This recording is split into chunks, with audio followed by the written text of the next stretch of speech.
We had this last one last year in Bariloche, in Argentina.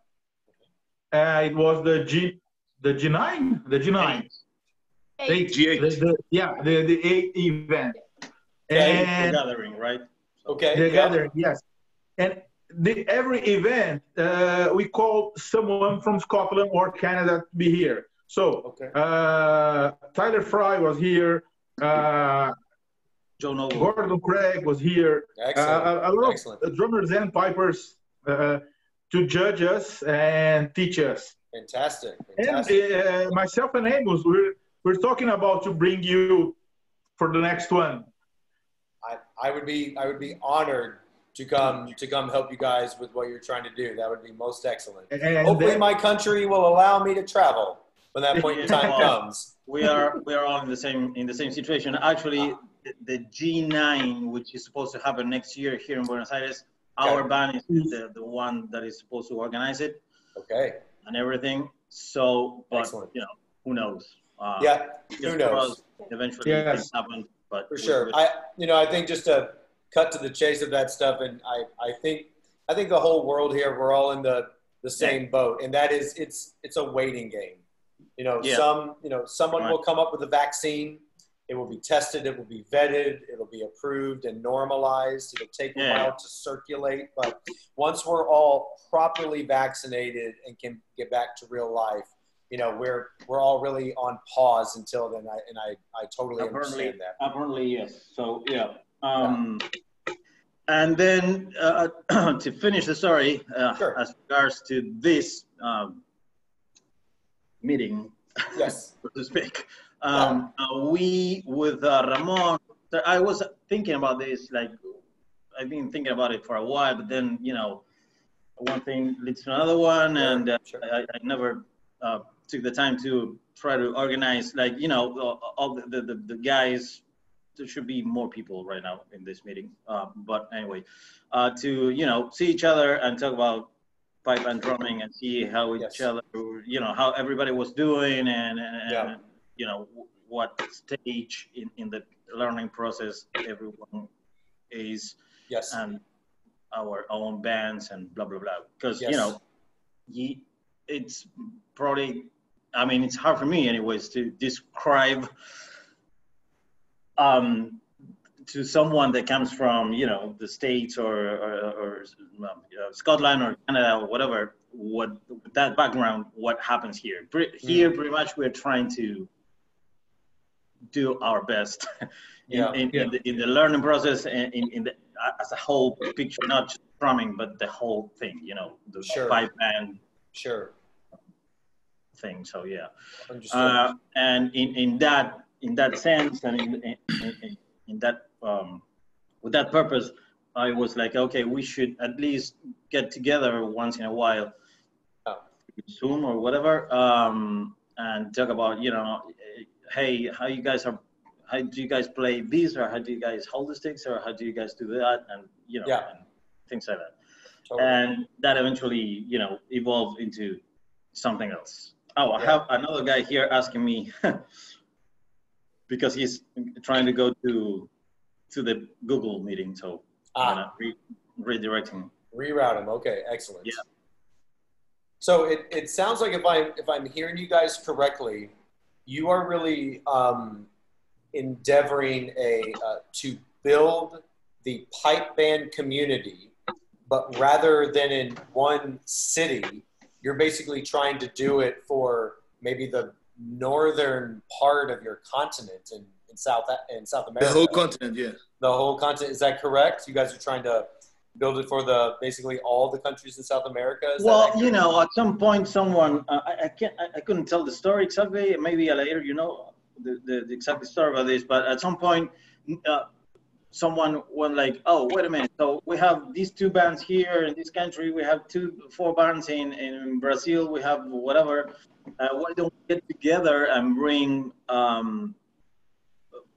people to teach us in these gatherings? So South American pipe band gatherings. Sure. And that's how that started, and then that evolved into, okay, we get together every 2 years. We have these people, you know, like the first time, I can't remember who was. Montevideo, Uruguay. First time was Uruguay. Hugh Cameron and Robert Mattison. Yeah, exactly. So, and then after that, at some point it was Gordon Craig, and I can't remember who was the piping. André Tessier. But it's essentially you try to all come together and hire a piper and a drummer every 2 years. Is that correct? Well, that's what been doing or trying to do the actual idea was that it had to be every a year and a half for some reason. I don't know why. Instead of 2 years or 1 year, but anyway, sure. And it happens pretty much an average of every 2 years. And from the G6, I believe, we actually started to compete, you know, so do competitions and the same people that would come G5, the G5 had competition. Yeah, G5. Okay. So the same people that we would bring to as instructors, they would do the judging. Okay, you know? Very good. And so I'm sure it's a whole thing, a whole week or weekend of workshops. Yeah, it's a weekend and eventually maybe 4 to 5 days, something like that. And then we organize the workshops sometimes before the actual competition. And sure. It's intense. It's really intense. From like Thursday to Sunday, every day, every minute, you're playing. Yes. Absolutely. The whole idea is to raise the bar of each band. Of course. Using the competition as an excuse to get better. Absolutely. No, I hear that 100%. So and then, go ahead. Yeah. I was just going to ask: are you guys all self-funding all of this? Is that why it only happens once every 2 years? Pretty much, yeah. Okay. That's yeah. Okay. Well, once in a while, someone or some company helps with something, but most part of the time, we're self-funding. Okay. Well, then, congratulations for all of you to be able to do what you have done so far. I mean, it is no small feat what you are trying to do in any part of the world. And, you know, I've had people like Magdalena and Alier explain to me, and I'm also pretty good buddies with a guy named Mike Flight. Right? Yeah, Mike is Joaquin's. He's from my band. Fantastic. Mike and I played together in Texas many years ago. Nice. Yeah, so we know each other really well. In North Texas, Caledonian. North Texas Caledonians, that's right. About 10, 15 years ago. Yeah, we played in that band together.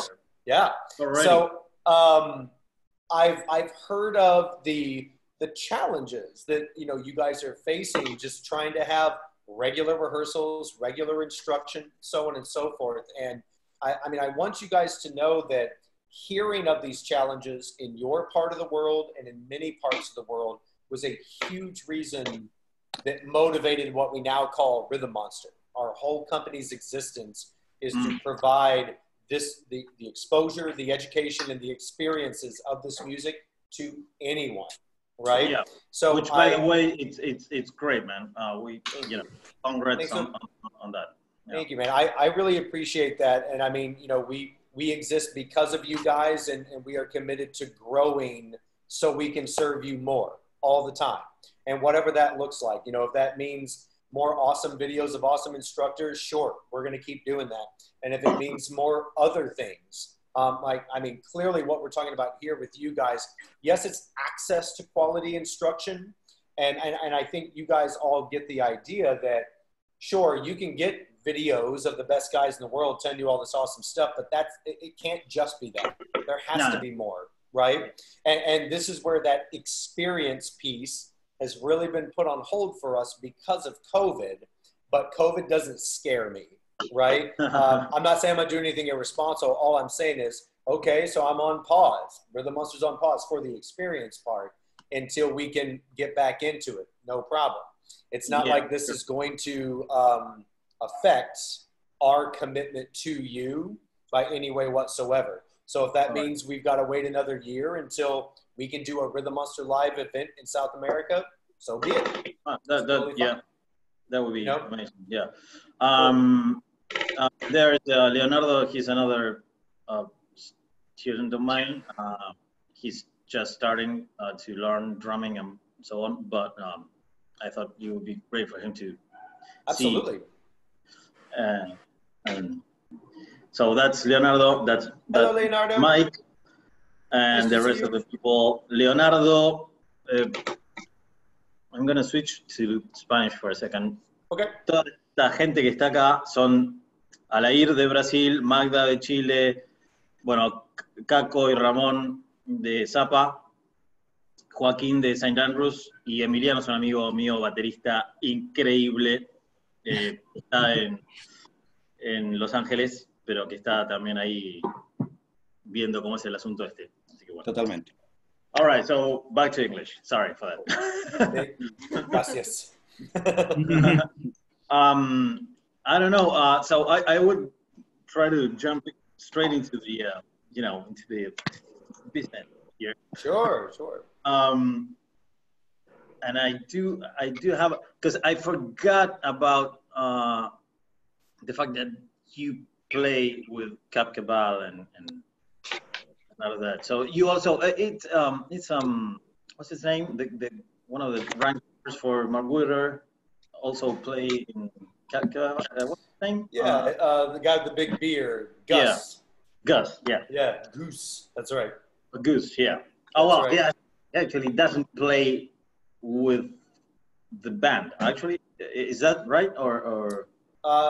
Gus was actually the lead drummer of Cap Caval for a long time in the past. Okay. And then he took a break for about 10 years or so, I think. And now he's back. He's not the lead drummer, of course, but he's back as a snare drummer in the band. Nice. That's right. Yeah. All right. And I'm sure you guys have heard a lot of it from Amos. I mean, if you guys ever had the opportunity to go see and hear the Bagads in real life, or to even play yourself, because Bagads have grades just like pipe bands. Yeah. I would wholeheartedly encourage you to do so. It is life-changing music. It is. That's for people that don't know, like Emiliano, maybe that's we're talking about France here. So it's just another about the piping, and it's also a style that belongs to exactly where is it all over France or? No, that's a great question. This is just in a region of France called Brittany, just the northwestern peninsula. It's only about 2 million or so people, and they're like a Celtic cousin, right? Exactly. Yeah. You know, traditional Scottish and Irish music. We have Galician music from Spain, and we have Breton music and dance in Brittany. Yeah. And you guys can find a bunch of stuff on Rhythm Monster if you just search Bagad. You'll find a whole bunch of stuff. We're actually doing a whole Bagad week this week because this Saturday would have been our annual Bagad championship. So we're doing a whole week of Bagad stuff. Next week, we're going to do a whole week of pipe band stuff because it would have been the World Pipe Band Championship. I see. All right. Yeah. Okay. All right. So just to know about that. And so, again, it's like it was great to get together the first time we did this, like 2 weeks ago or so, because the questions are pretty much the same for everyone. Like literally, am I playing this right? Am I, this and this and that? Totally. And so we were, okay, let's get together again and let's try to figure this out together. Whichever thing we could actually try to figure out without actual tuition, if you will. And sure. And so, but then, and we started to say, hey, why don't we invite one of the, the guys that actually knows about this. Right. And so, here we are. Awesome. And the questions go from very basic stuff like, okay, this is the grip, this is the fulcrums, or this I sent to Michael something like we discussed it last time from introductory rules, drags, maybe fulcrum, maybe Right. peak positioning. Really fundamental stuff, right? Yeah, well, Sure, you know, sure. we all had different income from, you know, from all these instructors that have been Sure. coming here for the gatherings. Yeah. And so, but you know, it changes from one to another. That's one thing that I was trying to explain to Emiliano, and he was, you know, but it seems to change from, depends on who tells you how to play a role, or how to play a close drag, or how to play whatever. Yeah, I think it's very affected by, you know, styles. it is. Yeah, it's. And believe me, I understand that can also be an extremely challenging and confusing thing about pipe band drumming. The basic question is, how do you do this? And it seems like if you ask 5 different professional drummers, they give you 5 totally different answers and talk shit about the other 4 guys. Yeah, that's what happens. Yeah. Right. I promise you, I do not operate that way. I love and respect any musician who's, you know, reached a certain level. They got there that way, so it must work for them. Exactly. That just doesn't mean it's the only way to do it, right? Mm-hmm. And you know, again, a big reason why we take the approach that we do at Rhythm Monster is because your way is your way, and we want to help you find your way. And that does not necessarily mean you subscribe to a particular school of thought, right? Like we would never, ever say, no, we're not going to go work with that instructor because he or she thinks of things this way or teaches this way. No, we want as many contrasting perspectives as possible. So then each of you individually or your individual bands can decide this is what works for us, right? But honestly, guys and gals, there's this fundamental way that you have to understand that this is either right or wrong, strongly preferred, strongly against, before you even get to those schools of thought, right? It's not as if the foundation of pipe band drumming is it's this guy's way, that guy's way, that guy's way. Some of them may talk about it like that, and certainly if you want to be in Stephen Crichton's drum corps, you need to take private lessons from Stephen Crichton and learn his terminology, his way of thinking, his way of holding the sticks, of course. But that's an extremely specific goal. Mm-hmm. I'm not hearing from any of you here, we want to go play in St. Lawrence O'Toole's next year, right? No, wait, well, I thought of it, but then I was like... Maybe 2 years. Right. Look, and guys, it's okay. You know, I do not believe that pipe bands is a grade 1 or bust activity. I don't. And I actually think that's something that a lot of guys preach unknowingly. They give the message that if you're not striving to be in grade 1, then you shouldn't even be doing this. And I don't believe in that. I do believe that you need to clarify for yourselves, what is it you're trying to do? Are you, for example, are you trying to simply grow your community so there's more participants, so you have more contests, so there's more beer at more weekends? Right? If that's your goal, that's a great goal. That's a very different goal from, we would like to make one band that can be competitive and travel to the World Pipe Band Championships. Different goal. You know, if you don't mind, I think because, well, someone might be recording this, because what you just said defines the whole thing, pretty much. You know. Excellent. And in our situation, for instance, in my band and probably everyone's bands, it's like that's the discussion. Do you want to have friends and drink beer all day and play a little bit, and that's one thing, and it's fine. And then, or are you trying to build up like a South American all-star band, and you go to Scotland? You know, Exactly.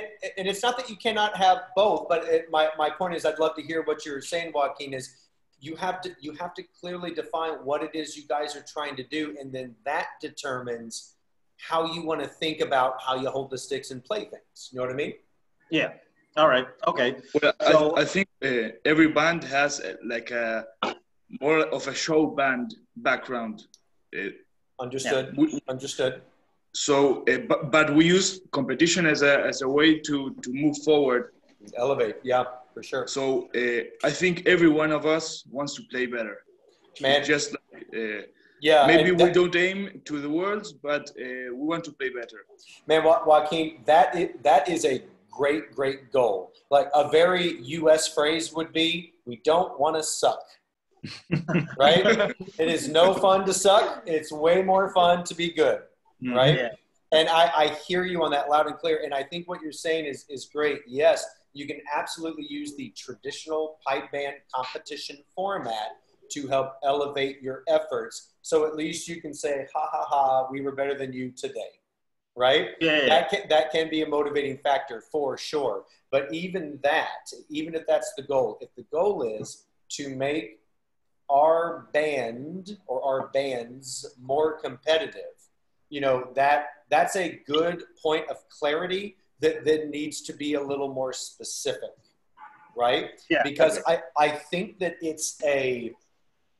I think it can be helpful. I'm not saying you have to do this, but I think it can be helpful if you just ask yourself again, well, then why? Why do you want to do this? And if it's simply because it's not fun to suck, I'd rather be good than be bad at something. Okay, awesome. Then your goal could stop at, we want to have a competitive scene here in South America. Boom, crystal clear, good goal, right? Yeah. And if that does it, if that gets everyone in the room excited, ooh, think about having a competitive scene of 10 bands that compete against each other few times a summer in South America. Yeah. That's an exciting goal. You know, it really is. It really is. We have here basically two goals. Okay. Is to increase everyone as a band, as professional, not professional, but as musicians, and everyone wants to beat the hell out of Fernando. Everyone here wants to beat Fernando. Wow. That's the point in South America. Every drummer in South America wants to beat Fernando. That's it. Well, that's a very specific goal. That's a very specific goal and a very small goal. Come on, that's easy. Step one, beat Fernando. Step two, we'll see. Oh, there are two options. One is practice more, play like him, or just let's get rid of him. And that's it. Yeah, or try to teach me how to use reverb. Maybe you guys sound like you're doing fine. If you just need some assurance, this all sounds great so far. Fernando, you're the goal. Yeah. So anyway, awesome. in that not in that respect. I mean, let's talk about. I think you guys, in some small way, just defeated Fernando. By the way. Yeah. Mission accomplishment. Yes. All right. Cool. High five. No. So the last time we were like, okay, Magda, how do you? What's your left hand fulcrum and grip, and what's your Alair show us this and that, and Joaquin show us this and that. Sure. And we so that was the. I think we started, Michael. I sent you the Alex Duffard fanfare that we started. Right. And then, because of the fanfare, we started to have some dots, like some dots with the drag. Each one of us had one kind of drag. Yeah. I started learning with Gordon Craig. Yep. And Gordon is a very good friend of mine and a lot of people here. Yeah, of course. And he teach me a kind of strong drag with the thumb. Right. You force the thumb. Right. Then André Tessier came to G3, I think. G5. I think was in Argentina or Chile, I don't remember. The 5-5. And that was the one that we organized. Yeah. The guys from Canada, and then they show us, oh, why don't you use your whole hand? Right. To just tap, not that strong. Sure. And it worked for me. Sure. And then we try to change this kind of information, which is better, which is not that better. For me, it's really better with the left hand, not that easy with the right hand. Right, right. And then we start to have everyone, each one of us here has a different approach to that. I totally understand that. So check it out. To get you guys to help keep you all on the same page and moving in the same direction, right? Which it seems that you all are, and that's fantastic. What I really want to encourage you to do when you encounter something like this, how to play the dead stick in my left hand. I do it like this, you do it like that, blah, blah, blah, right? I think as long as everyone can agree, okay, here are the black and whites, we need to do it more like this and less like that. Broad strokes, right? Okay. Because you could take, some extreme stylistic examples. Let's take Jim Kilpatrick, Reed Maxwell, Stephen Crichton. Those are three radically different approaches to holding the sticks, hitting the drum, and playing tune times.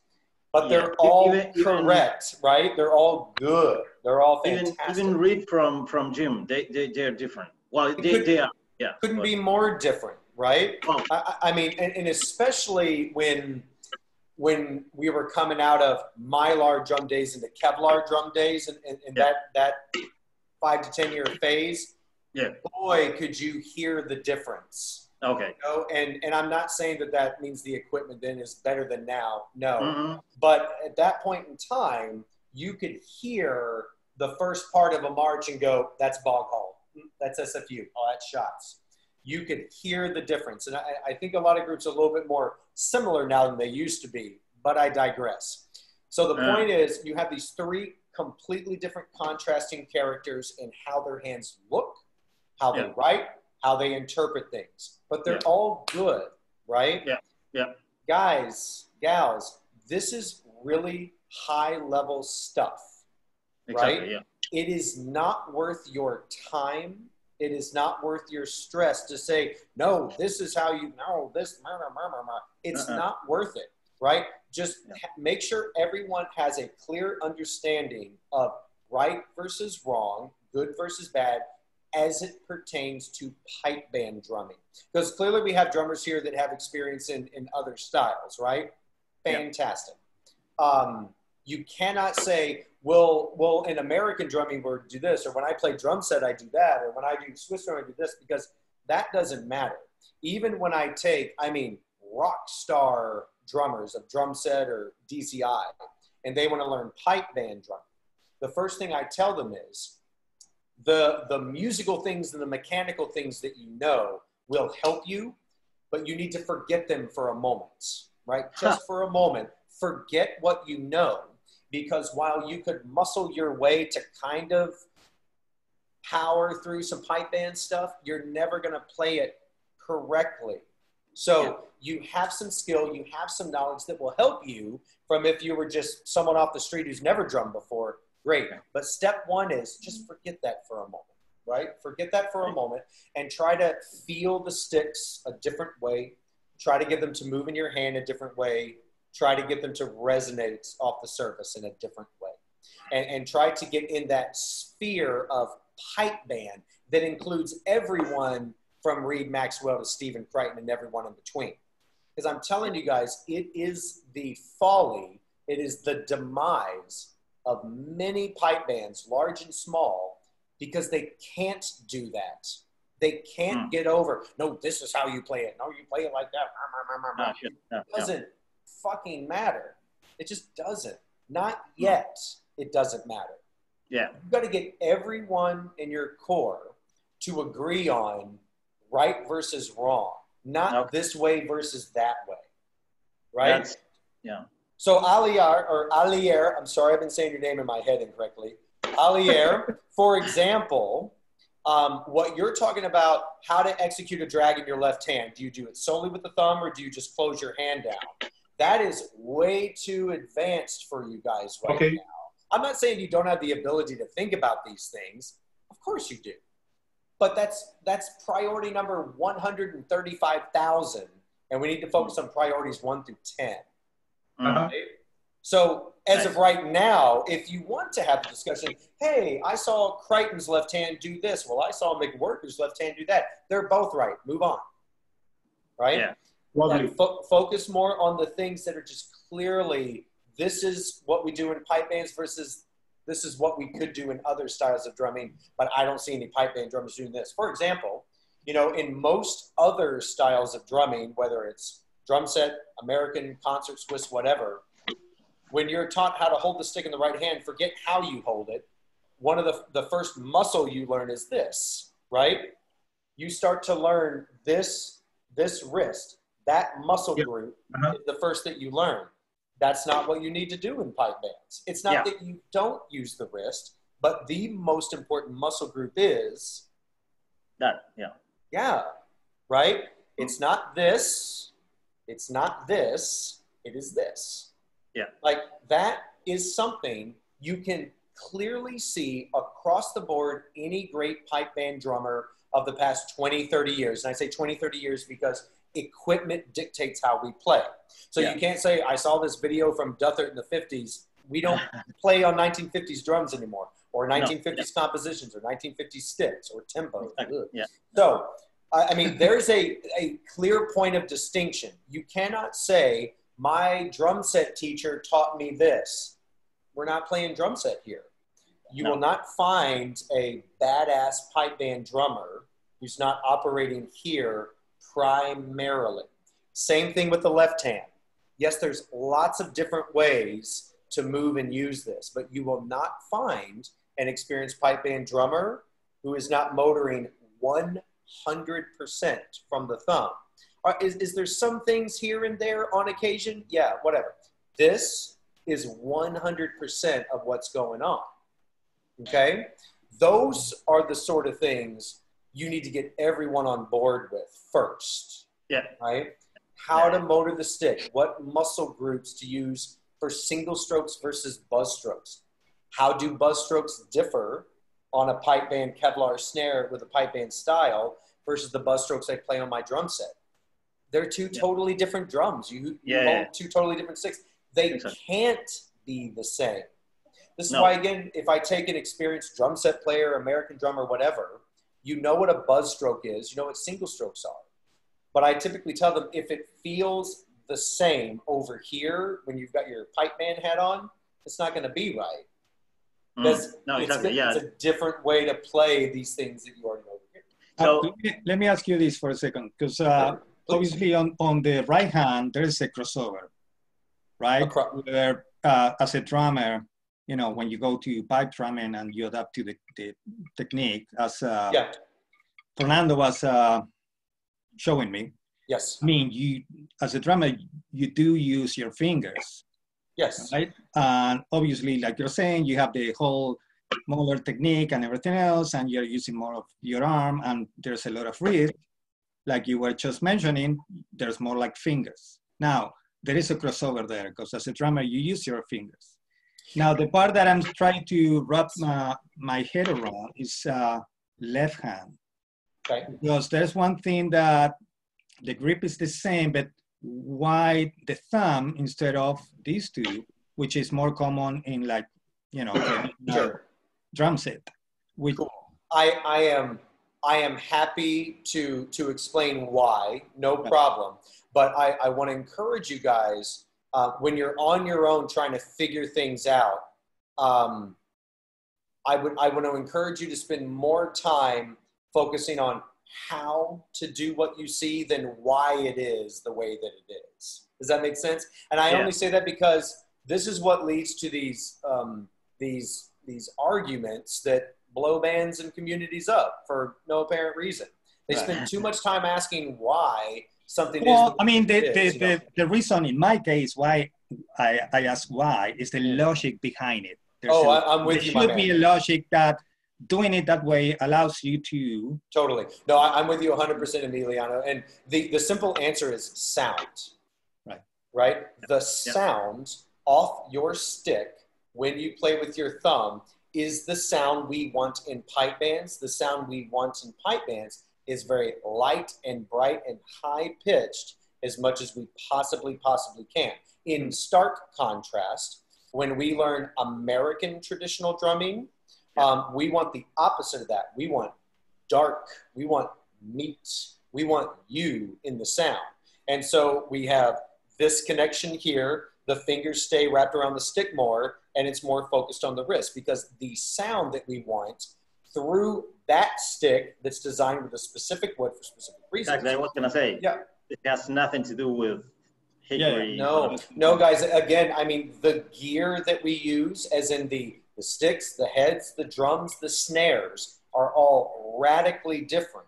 Right. So, but the answer to your question, why, Mila, why are we using thumb instead of all this other stuff, is because it's the sound that we're going for. And the sound that we're going for, you know, it is a result of just decades of evolution, right? Yeah.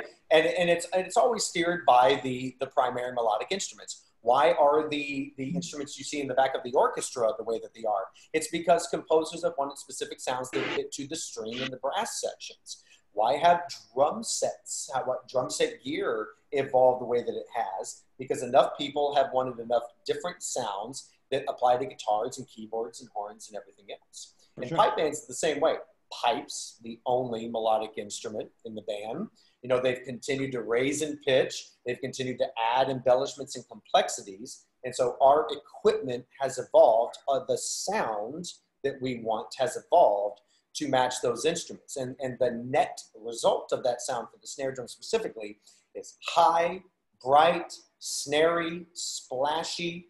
Yeah. Words and descriptions in this camp as compared to American drumming, as compared to orchestral drumming, Swiss drumming, different words, right? Different words we would use to describe those sounds. And are there crossovers in certain styles of drum set? Of course, drums, right? Of course there's crossover. But when it comes to the actual technique, why we play the way we play to achieve the sound that we're trying to achieve in pipe bands, yes, there is crossover, there are similarities. But especially you guys that are super experienced drummers in other styles, I really want to encourage you, do not draw upon those experiences yet. It's not like they're going to fade away. They're going to be there when you need them. But if you have that typical drummer urge to make things the way you know them to be, when you're not quite sure what you're trying to do, you're just going to be fighting yourself every day, right?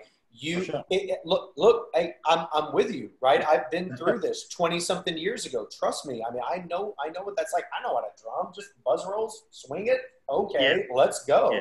Right? I get it. I really do. And it's because I as well, I had nothing to help me answer the questions why, let alone how or what. No fucking clue. But really, so it's the best thing I can tell you guys. I mean, coming from where you are, I totally understand. The experiences you can draw from as experienced drummers, they will be there. Set those aside for a moment and start over, if you will. It won't take you long to figure it out. And then when you start to realize, oh, okay, this is how it feels. This is how it feels. All right. Then you can start to draw upon your other musical experiences to help you out. If you work the other way around, it will be a frustrating path for you personally.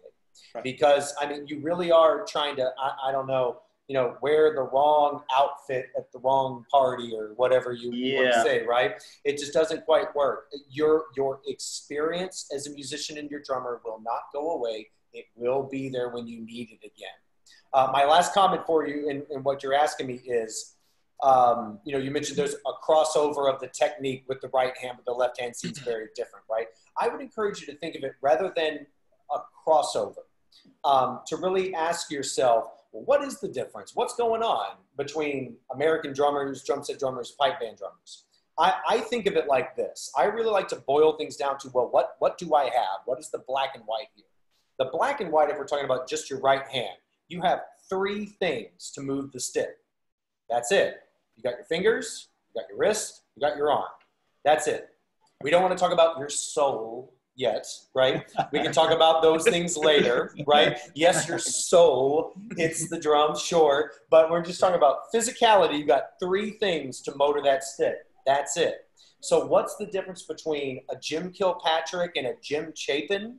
It's the ratio in which they use these 3 things. That's it. When I go play for the New York Knicks, when I play a drum set gig in Manhattan, or when I go play for Cat Cabal, and I'm just using a different ratio of these same 3 muscle groups. And I know what those ratios are. You know, when I'm playing for the New York Knicks, I know I need to be more wristy to get that American sound, but I still have to dance around and act like a fool, right? When I'm playing in, you know, pipe band, Cat Cabal, or any other grade 1 band, I have to be very strictly pipe band. And so I know that that means it's just a different set of muscles. It's the same muscles though. And it's the same thing in the left hand. Yes, you're holding the stick in a completely different way. You think about it totally differently, American, pipe band, Swiss, whatever, but you still have 3 muscle groups to work with. So what makes Swiss drummers look different from pipe band drummers? They're just using a different ratio of the same 3 muscle groups. Right. So That's a very good way to, yeah. Yeah, so my final comment on this is for you, especially you experienced drummers, you just need to learn a different ratio of those muscle groups. If you're not a super experienced drummer and you've just been learning pipe band drumming, you just have to learn how to develop those 3 muscle groups to get the sound that we're going after in pipe bands, and it starts right here. Right. This is everything. Yeah. Awesome. Yeah, because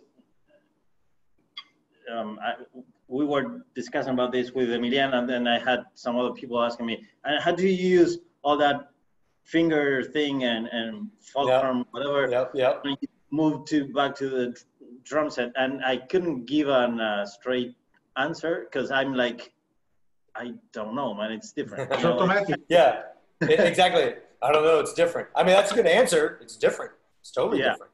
Because see, on drum set, guys, I mean, drum set is such a wide, like there's an infinite number of approaches, right? Like if you're, I don't know, if you're someone of like the Tommy Igoe camp and wants to learn big band drumming, man, is that different from wanting to take more of a, like a rock approach. You want to be like Todd Zuckerman, right? If you're going to be Steve Smith or Todd Zuckerman, you're going to be holding the sticks and hitting the drums way different than if you're over here in Tommy Igoe Big Bird land, right? And they're both playing the traditional grip.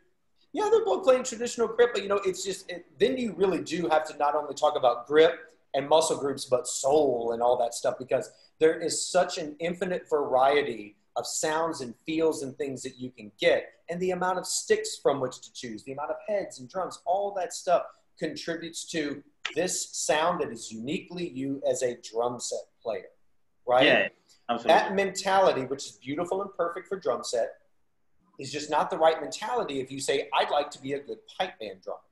Because there is a box, if you will, and I say that lovingly in a good way. This box you have to learn to fit into if you want to sound like Stephen Crichton, Reed Maxwell, Jim Kilpatrick, let alone if you actually want to get to the point to talk about, now I like Crichton's drags more than Reed Maxwell's drags. Now I like Jim Kilpatrick's jig composition more than McWhirter's. That's advanced stuff. You first got to understand what that box is and how to move your way through it before you can get to those more advanced things. You don't have to do that as a drum set player. You know what I mean? No. You can just get a random assortment of knowledge and stuff and be a badass drum set player right now. There is no box for most drum set players. It's just you figuring out you. And I'm not saying that you can't be an individual. You can't figure out you in pipe band drumming, but you got to go through this box first. You got to learn what it is before you can kind of find your own groove in it. You know what I mean? Mm-hmm. Yeah. All right. So I don't know if Magda, you have any comments on that respect? No. For me, it makes a lot of sense because I have a classic background, like excellent. Percussion. Okay, very good. So it's really different. Like when I started playing, I was trying to read the scores and it was impossible. Yes. It was impossible. So it was like a slow learning. No, Yeah. it was like a slow scale to reach the Yes. moment that I could read the two different scores, because the Scottish snare drum scores Yep. and the classicals are really different. So They really was- are. Magdalena, I hear you. I was in the middle of my first music degree in undergrad when I joined my little local pipe band. It was not good. And I mean, it was really frustrating because I said, I know what music is. I mean, I'm in school studying music. I'm touring all over the country. Why can't I do this? I sound like butt. This is awful. I do not sound good. These other guys in the band, they do not sound good. What the hell is going on here? You know, why is this so complicated? And then I would talk to judges, and I would go to these things, and all I ever got from people was complexity. You know, that just, this is hard. This is blah, blah, blah, blah, blah, blah. And, you know, it's a struggle, and I totally get it. It is not difficult what we do here in pipe bands, but it is specific. It's very, very specific. Exactly. And, So yeah. yeah. Before you can talk about, I want to sound like Steve Crichton versus Ringo, Yeah. you know, you really do have to understand that specificity first, for sure.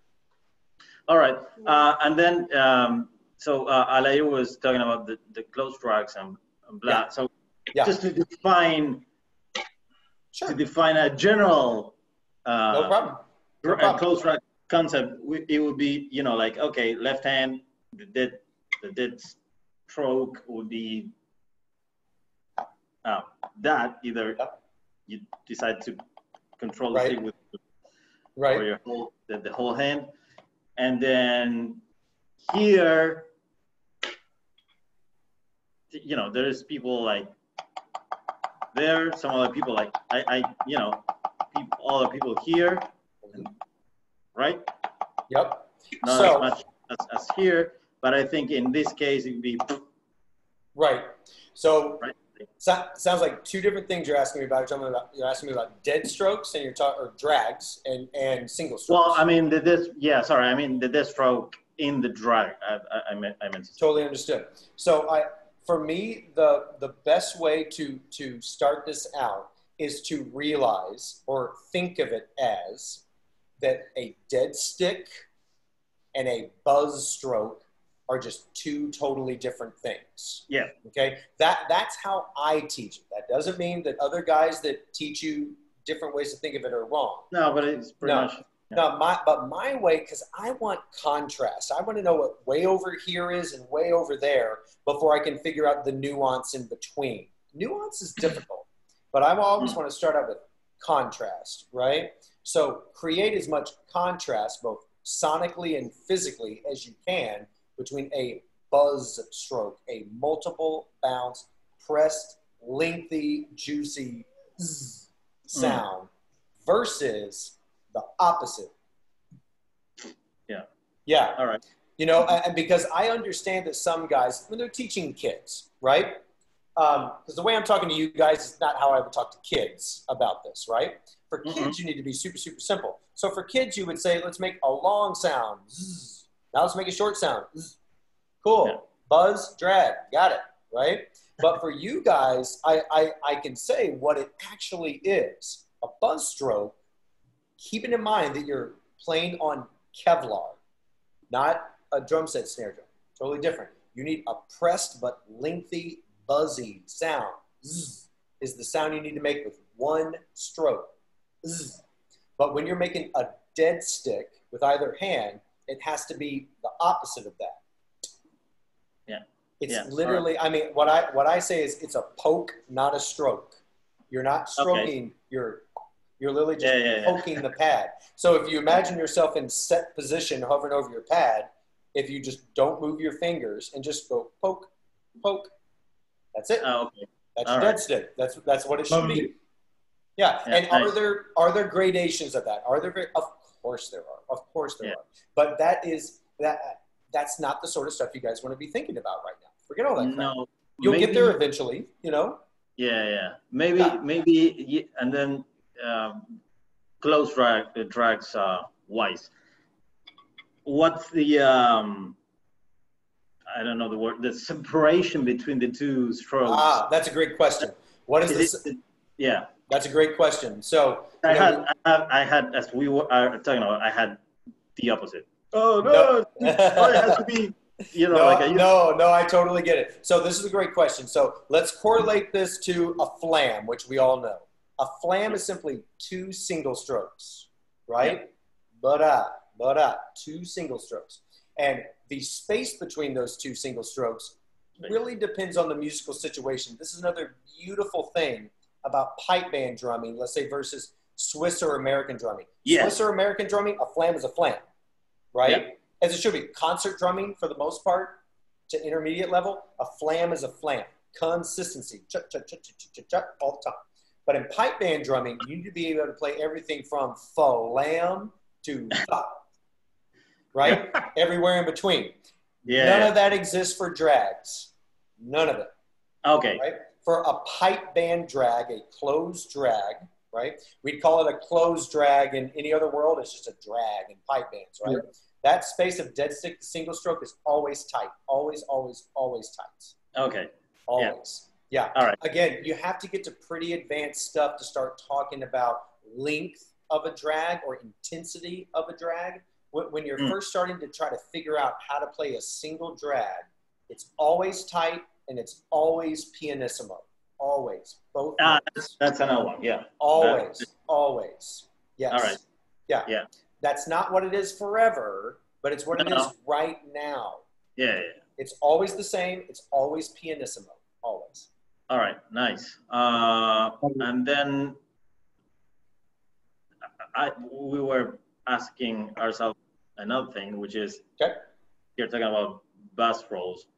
How close different people play those, like the intro rolls. Okay. Yeah. Those have to be how tight those are going to be or not, or the accent at the finish of the row, or the row at the interval, or not an accent at the finish of the row. Right. And Alier, I totally understand what the guys are saying when they're telling you that. But again, if you look at 10 different grade 1 bands, they're playing their intro rows 10 slightly different ways. Yeah. Don't get lost in that. It's too specific for you guys right now, right? That I like, SFU's rolls better than Inver's or whatever. So there is not a wrong way to do it, to play intro rolls, but they must be perfectly in time. Yeah. Perfectly. If you hear a grade 1 band play their intro rolls slightly out of time, or if you notice Kilpatrick's chorus in their last 10 or so years, he actually added a buzz in one of their intro rolls. Super cool. Forget all that. Forget it.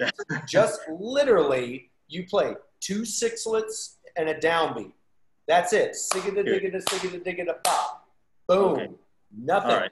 Don't mess with that shit. You guys can talk about style and inter. We want to feel marches like this and stress plays like that. That's fine. You can have those conversations. But intro rolls, be mechanical for that one thing until everyone is comfortable enough with it.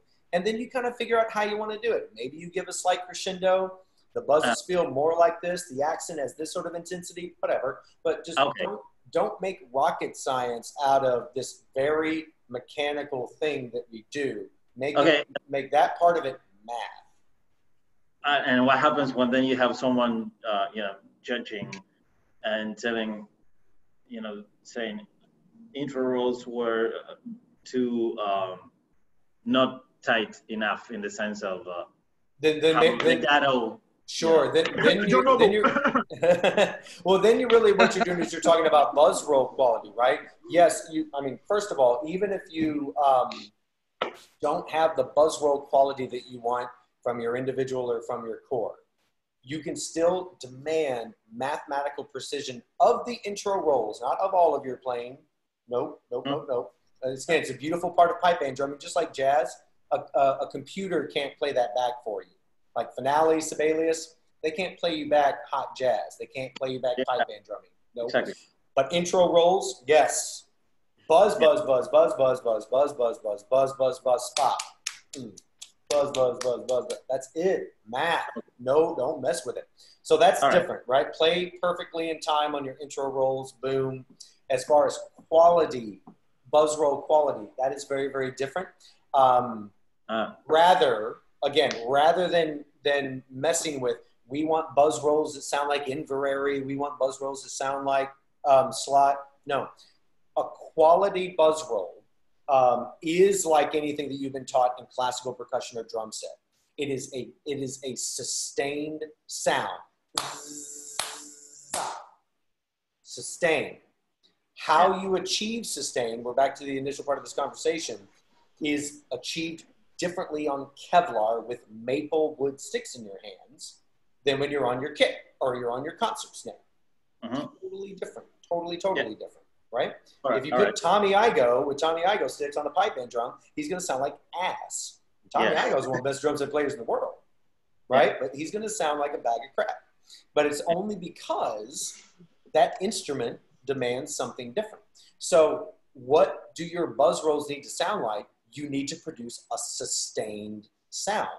If one hand playing one series of buzz strokes cannot produce sustained sounds consistently, and if the other hand can't do that, and if they can't sound the same, of course you can't put 12 of them together.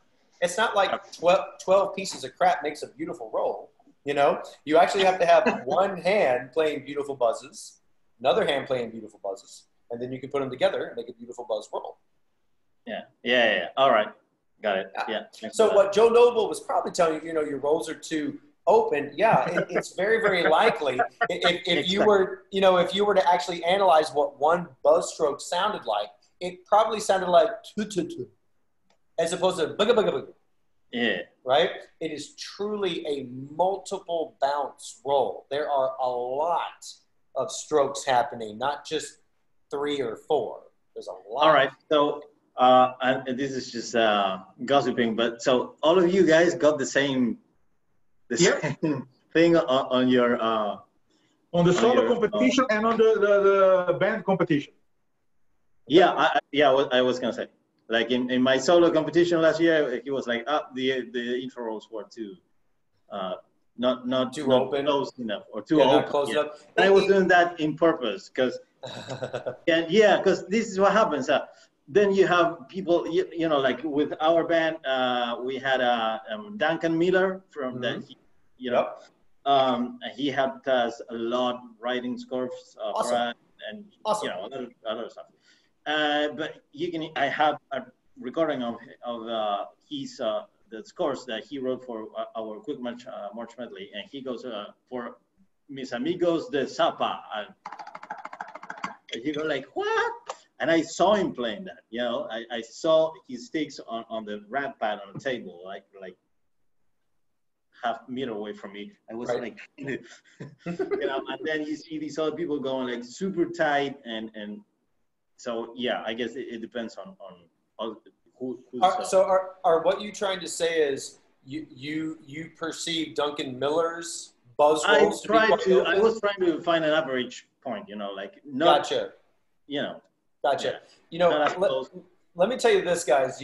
Especially for a grade 5, grade 4 level band, it would be difficult for a judge to ever tell you your buzz rolls are too closed, right? Is that achievable? Of course it is. But it's far more likely that if your buzz roll quality is not what you want it to be, you probably are a little too open, right? And again, the understanding comes from the instrument, right? Yes, the style, the sound, the this, the that, of course, but it comes from the instrument. The instrument is 14 inches of Kevlar going through 12 inches of birch, and you have to push air through 2 metal snare strands.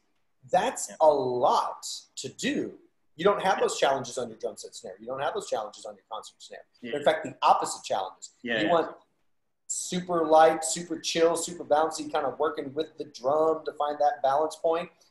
It's not that there isn't a balance point on a pipe band drum, but the physical pressure that you push the stick into the head is just 20 times that what you'd ever do on a drum set drum.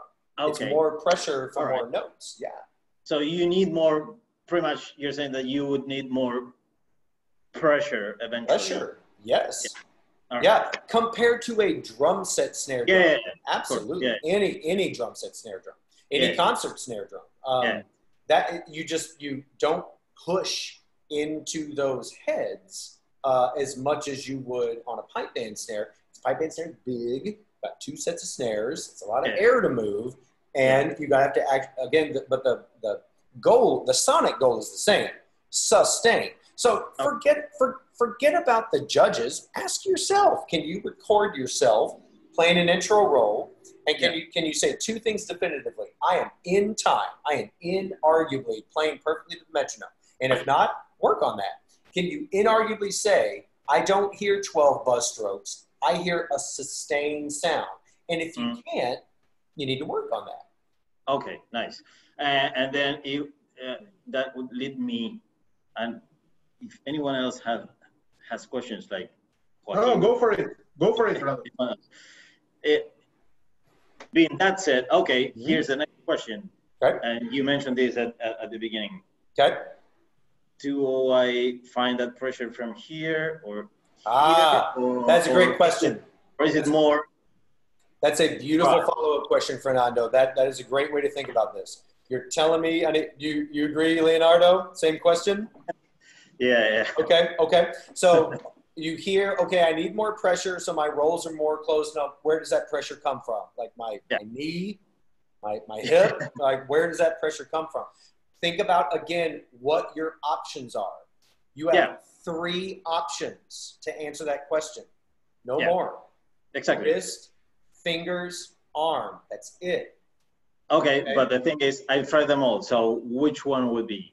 Right. So to set you on a path of trying to clarify right from wrong, or in this case, less probable and more probable, and then having you eventually figure out that balance for yourself, because it's not as straightforward as single strokes, right? Single strokes, at a minimum tempo, it's all back finger, and from up there, it's 100% back finger. At a slower tempo, you have to involve bigger muscles because there's less energy, blah, blah, blah. For buzzes, it's not as straightforward. I would encourage you guys that when you're trying to figure out your buzz stroke, not roll, stroke, your buzz stroke balance, I really want to encourage you to try to involve all 3 muscle groups, but to be a little more centered on the bigger muscles, on wrist and arm. I would not encourage you to be 100% arm, but try that. What does that sound like? It's a situation where you need to know what bad is if you want to know what good is. So try to play buzz strokes with 100% arm and go, okay, I can kind of do it, but it sounds bad and it feels bad. Same thing over here. Now do the same thing with 100% wrist. Okay, I can kind of do it, and that's as good as I can make it sound. Now try to play buzz rolls with 100% back fingers. It's going to sound really crappy, right? But in kind of doing that to feel and to hear what bad is, then try to be a little bit more realistic and try to go for, okay, what is the best buzz stroke sound I can possibly make with my right hand? Okay. And how can I make it better? And I promise you, unless you're doing extreme tempos or extreme dynamics, which we're not talking about, right? You will find that the best buzz stroke aimed at a Kevlar head with a pipe band snare drum stick in your hand is going to be a combination of all 3, but it's going to be mostly wrist and arms. Same thing with the left hand, mostly wrist and arms. Yeah, okay. Of course. There is not a great pipe band snare drummer that you will find different. Okay, I see. All right. Now, they might be using different ratios. You might see Crichton using more wrist and whatever. But you're not going to see anyone playing flabby buzz strokes. You're not going to see anyone using all fingers on buzz strokes. It just doesn't happen. Thanks for that. Yeah, that is one of the questions that we were all asking, okay. Yeah, I get it, guys. I really do. And, you know, it takes a lot of time to get the right buzz sound, just like it did when you guys were working on Kit. How long did it take you to get the right feel to that groove, playing relatively straightforward stuff? How long did it take you to make a gorgeous sustained concert snare drum roll at pianissimo at the very front? It takes time to find that balance. It's just a different balance over here. And that balance begins with pressure, pressing into the head. And that simple physicality alone necessitates larger muscle groups, not smaller muscle groups. Because when I said, yes, the pipe band technique starts here, that doesn't mean the first thing you play is buzz strokes. No, you play singles and doubles, right? Yeah. Singles and doubles start here. But when you go to buzz strokes, you got to get these guys involved. Yeah. Okay. That's a very. This is something we told last time we spoke a couple of weeks ago. We brought the same questions, and then we discussed it among each other. And I remember that Gordon Craig, I saw him doing the intro rolls really strong. Yeah. And he's not a young guy. He's 67 now. Is Gordon Craig 67 now? Wow. Yes. He's a little bit older. And he's playing a lot. It's amazing how he's playing. Okay. Oh yeah. But it's really strong. The buzz is really strong. Yeah. I remember that. I remember to see that and listen to that. Yeah, absolutely. I mean, guys, the buzz roll, the buzz sound is the most unique, characteristic sound in all of pipe band drumming. There is no other way of drumming that buzzes like we buzz in pipe bands. It's a very distinct sound. It's a very distinct flavor and feel, all this stuff that becomes very different, whether you're playing short buzz roll figures, long buzz roll figures, loud ones, soft ones, up and down. I mean, you know, the color palette of the buzz roll vocabulary is probably wider than any other rudimental vocabulary in pipe bands. It's hard. It's hard to do. Yeah. And this is why most people aren't very good at it, you know? So first of all, don't beat yourself up if you don't have Stephen McWhirter buttery, beautiful buzz rolls, because boy, that guy's played a lot of buzz rolls, a lot more than like all of us combined probably, right? That's why he sounds like that. He doesn't sound like that on accident. You know what I mean? He sounds like that because he's never done anything in his life musically except pipe band drumming. And he, you know, and he made a commitment early on. This is what I want to do. I'm going to be real good at it. So boy's got some badass buzz rolls, right? You can't put yourself, you can't expect yourself to sound like that when you haven't spent 1% of the time that he has to achieve that sound, right? And of the, let's say the scale of complexity in things that we need to do in pipe band drumming, a good quality buzz stroke in each hand applied to all the basic buzz rudiments, that's pretty high up there on complexity. All right, so that's a thing to talk about in our individual drum corps and see. Yeah. Yes. Everybody's doing press rolls wise. And ask yourselves, what does good sound like? And you can't say, oh, I watched this video. No, let's hear it. What do you think good sounds like? What you got, Carlos? Oh, you're on mute, my friend. Unmute. Did I mute you? I think you have audio privileges. Sí. No, estás muteado, Caco. There we go. Awesome. Hi. What is the best way to practice the intro rolls when the 90% of the time we practice with a practice pad? When we switch to the drum, it's totally a mess. Awesome question. Awesome question. So first of all, it's my opinion, no matter what level of drummer you are, if you are not practicing on a pad that was designed to feel like a drum, you got the wrong pad happening, right? And look, guys, I spent years on the Hugh Cameron pad, right? That pad sounds beautiful. It feels beautiful. It's yummer, rubby, gummy goodness, right? And then you go to the drum. It's the farthest thing away from a drum. And I'm not knocking Hugh or anything. I mean, I that pad works for a lot of guys. Like, that's the pad Mick Werder practice on most of the time. Yeah. But again, as we just discussed, we aren't Stephen McWhirter, right? We don't have that life. We don't have that path. We have other things we do, right? So it's just, you know, you really just have to ask a couple questions deeper when you say, well, McWhirter used that. Shouldn't it work for me? No, it's not. To hit specifically what you're saying, you have to have a pad that feels like a drum. A beautiful side effect of that is that pad's going to be loud. And loud is good because loud means you can hear yourself and you can hear your core, right? Really, really well. Guys, I mean, you know, for years and years, I only use the off-world pads, the black pads, because they feel like a drum. Now, because I've got new stuff going on, give me 2 seconds. Yeah.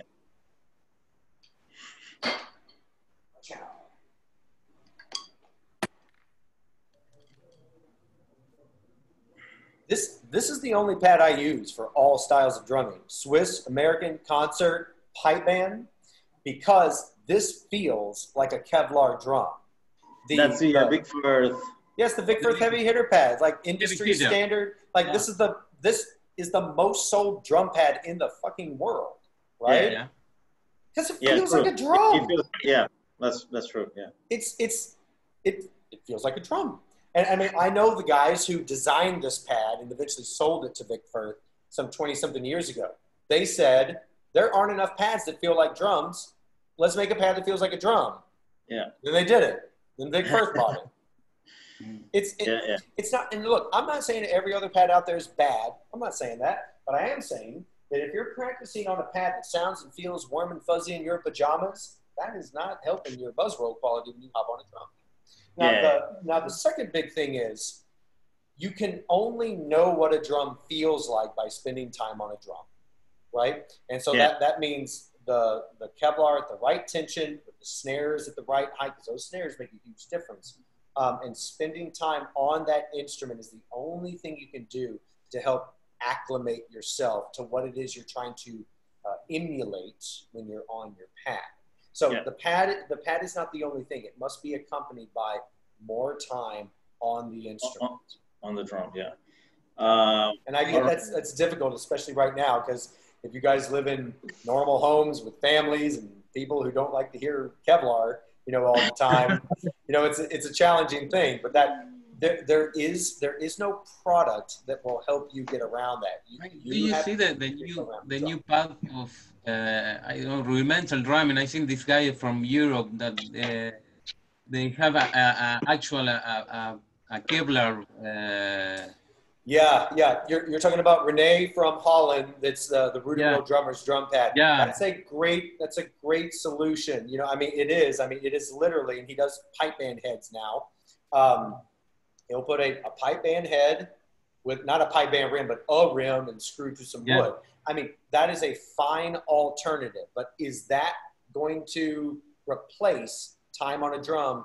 No, it won't, because it's not the same tension, and it doesn't have the top snares.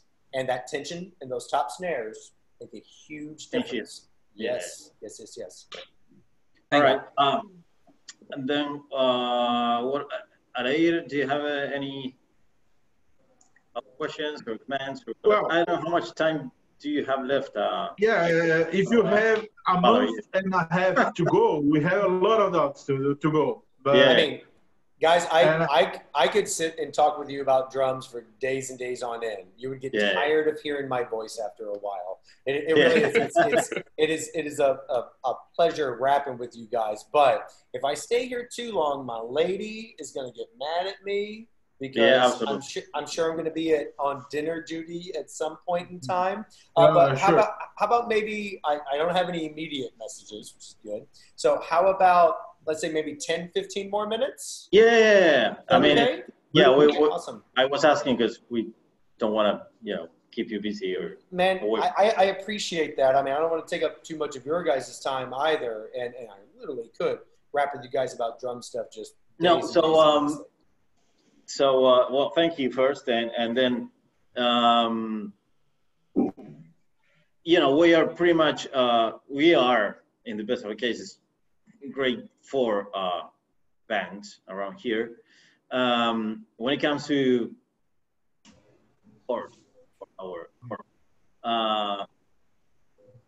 because we are trying, you know, we in these competitions that we have here, so we do play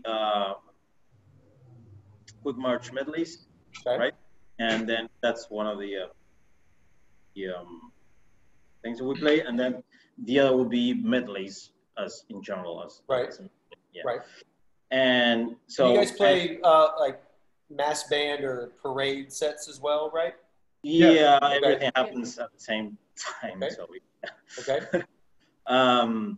but the question is, you know, like it comes to, okay, like I don't feel capable of writing at all. Okay. Like I feel like it. Right. Even though I've tried a few things here and there, and so we end up always, you know, having to pay for scores, of course. Sure.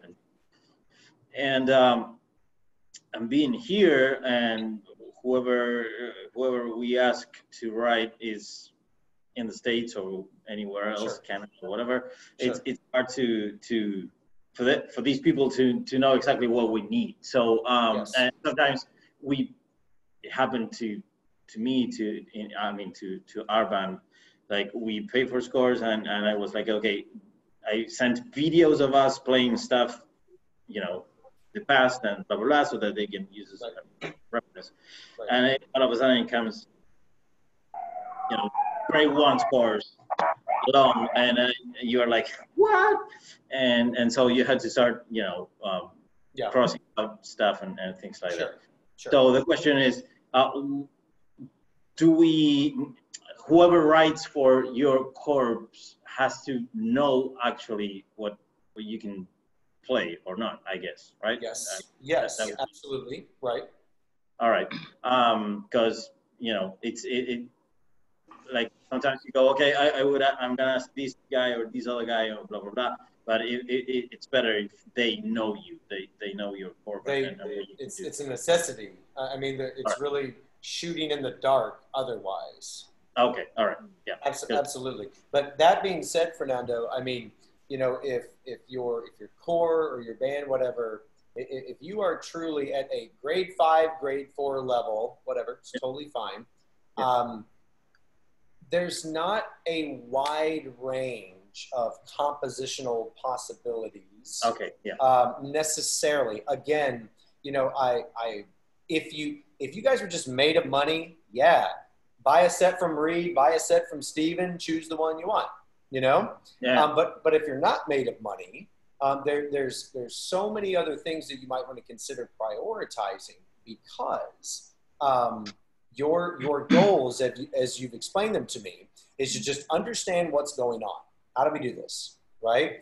Having custom compositions for a grade 4 mini medley or quick march medley is not it. You could take any grade 5, grade 4 mini medley from anyone in the world, and they'll be great for you. Okay. All right. If there's a beat here and there that you don't like, you change it. You do something else. And it's because, you know, think about how and why pipe band drumming compositions have evolved the way that they have. It's because of the piping, right? Yeah. The piping for quick march medleys is not unique. It's not complex. It's meant to be very basic. It's meant to be stair-stepping stuff.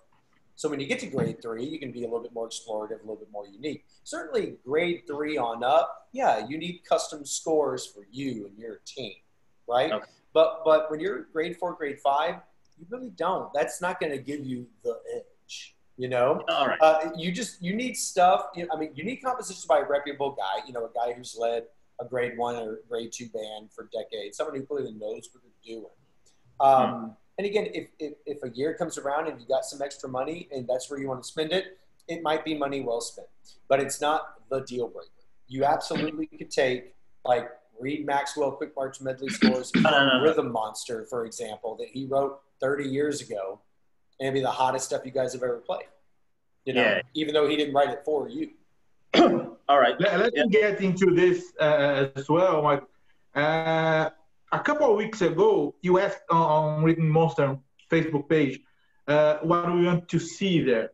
And my particular thing is one of these things what is the steps to write a score? Oh man, this is this quarantine. Yeah. This is something I'm trying to do now for the first time. Yeah. This is something I'm trying for the first time. I wrote a Straspe and a jig. Awesome. And I say, yeah, it's kind of obviously super usual, but Okay. and we got some help from Gordon, and I sent him, oh, what you see? Oh, it's easy, but it's exactly what you said. Okay, you're a fourth grade band. That's it. But I think we can, in another forum, in another day, we can have this thing to try some steps to develop a writing stuff. Sure. So first of all, I mean, there isn't a quick 10 steps to being a good pipe band drumming composer. I mean, it's a big skill. It really is. Sure. And it involves, knowledge and perspective that is well outside of pipe bands. And even the guy, like our best drumming composers will tell you that, so it's a difficult thing to do, but if it's something that you're interested in doing, if you just like to kind of fart around and play around and mess around with stuff and scribble it down, you just have to explore that creativity. You guys can do that right now, but don't do it where you're trying to be competitive, right? It's such a small part of what you could or should be doing. Like you need your quick march medley set and whatever your regular medley set, your competition medleys. Do the standard chalk block, what everyone else in the world does there, until you can figure that out. Meanwhile, you need to play the standard mass band scores so you can play with any other corps in the world, right? But when you're doing parades, let's say, or maybe concert sets, and you don't want to play the 4/4 mass bands, that's a place where you guys can mess around with your own ideas, right? A standard Scottish parade march, regardless of time signature, has a very simple formula. A, B, A, C. That's it. That's all it is. A, B, A, C. So if you want to mess around with writing your own, let's say 3/4, 2/4, whatever, parade score, you come up with a B phrase. It's the same thing every part. Just come up with something unique because you want to try something cool. You come up with a D phrase, or C phrase, whatever you want to call it, your ending phrase. Yeah. Make it the same other way down. But then those A phrases, you can go wacky, go nuts, try different shit. Write different, crazy, weird A phrases. Now, I'm not saying do that at mass bands. When you're in mass bands, everyone needs to play the same thing. The crowd loves it. It makes the world a better place. But when you're doing parades, when you're doing concerts, maybe just when you're practicing on your own, mess around with some different A phrases, right? That's the place where you can explore creativity. And in the last place, that which I wish every pipe band in the world would do more of, and that's drum salutes. Just come up with some cool things. Like if two of you guys are really hot drum set players, write a fanfare for your pipe band drum corps and drum sets. That'd be awesome. That's where you want to be creative. That's where you want to come up with your own stuff and screw everyone else. Screw what other people think. If you guys like it, rock it out. That'd be freaking awesome. All right. Yeah. Hey, Michael. We don't want to take any more of your time. Thanks a lot. It's my pleasure, guys. Hey, let me ask you guys this. I again, as I've talked with guys like Mike Flight and Magdalena and Alier, again, I understand that the challenge you guys are up against, and I am honored that you would have me on the option plate for people that would come to you to help in your efforts. Me and Rhythm Monster, I'll certainly do everything we can to help balance that financial scale. We have a lot of options over here, right? We have a lot of things. Between now and then, so what we often do with Rhythm Monster for bands all over the world is we have what's called custom core accounts. And it's if, you want your whole band or your whole student program to have logins. You bundle them all together and everyone gets a discounted price. Do you guys think it would be a possibility if we essentially bundled your whole association. Like, so every drummer in all the bands in South America, if we bundled all of you guys into one big Rhythm Monster account, and that way we just lower the price for everyone. First question is, do you think, are you guys interested in that? Yeah. Okay. I'm using actually. So I know. Alier's already in. Yeah, he's got the goods. Would the association be able to contribute to that at all, or would you guys be 100% on your own to fund it? No. It would be each one of us just 100%. Okay. Yeah. I don't think that. Well, it could be discussed, but we could bring the subject to the for the band, each band. In my particular case, it could come from the band. Speak with the band. Yeah. Okay. Here's what I'll do. It's a similar conversation I was having with Magdalena a few weeks ago. If you guys get everyone in your association, anyone in South America who's actually is into pipe band drumming as you guys are, you're genuinely interested in what we have to offer at Rhythm Monster, which, let me say, what we have now is not a fraction of what we're working on. Yeah. Wow. Not a fraction. We're really happy with what we've done. It is nothing compared to what's coming around the corner. So if you guys can get everyone together and thumbs up, we want this, you tell me what the price would be per login for the year, per individual. Okay. You tell me what would be comfortable with, and we'll make that happen. Yeah. All right. The question, I don't know exactly this. Some people told me, and sure. But so the accounts for the bands, how do they work? Like, so anyone can individually log in, or is it what's yes? The anyone can. Everyone gets their own individual login. But since it's purchased as a bundle, it drops the price down, and it brings you guys into what we call our custom core account membership, and then you get everything we got. It's not just immediate access. You get exclusive previews to new stuff. We poll you all the time to ask, what do you want to see? You get to beta test when we have new tools and new sections. Sometimes we'll do private calls and I'll say, hey, I'm working on the video edits for this class. Do you want to watch? Things like that. We do things like that for our custom core account holders. And even though, we're talking a whole association, that's fine. I would have no problem treating it that way. The content will be pretty much the same in any case. I mean, like yeah. Essentially, it basically works as a tiered system. If you're in the custom core account, you get everything right now, and you get previews on new stuff before anyone else sees it. Then, if you're an annual account holder, you're the next in line. If you're a monthly, you're the next in line. But yes, so if you're a monthly subscriber, do you eventually get everything the custom core accounts people do? Yes, but you're paying a lot more money because a monthly membership is $20 a month. Custom core accounts start at $11 a month per login. And if you guys come back and say, that's still a little pricey, we're all in, but we need it to be here. Okay, let me know. All right. Well, okay, so yeah, we'll talk about this with the bosses. So please, guys, seriously. We discuss as a group here. Okay. I think, Michael, if it's good if you just write down to us a message, a single message, just to us to show us and discuss with us, with all of us, and then make up to you. What do you think about?